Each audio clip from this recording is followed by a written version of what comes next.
कि वैट दी बरीकियां किवें दियां ने। सुथरा जानवर माशाअल्लाह और सुच्चा जानवर।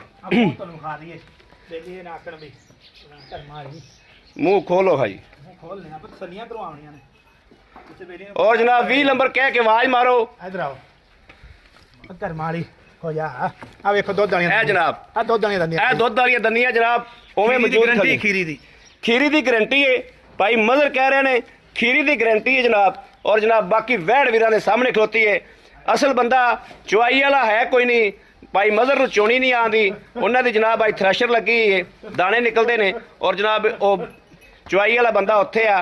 वैसे चुआई दी हर चीज़ दी तसल्ली है और आवाज़ है।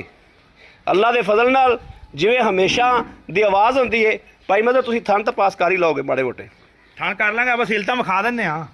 आ देखो ना ਉਹ ਗੱਲ ਕੋਈ ਵੀ ਨਹੀਂ ਵੀ ਜਿਹੜੀ ਬੇਲੀ ਆਖਣ ਮਤਾਂ ਵੀ ਲੱਤਾਂ ਮਾਰ ਤਾਂ ਨਹੀਂ ਚੁਆਈ ਕਰ। ਉਹ ਗੱਲ ਕੋਈ ਨਹੀਂ। ਇਧਰ ਵੇਖੋ ਲੈ ਹੈਲੋ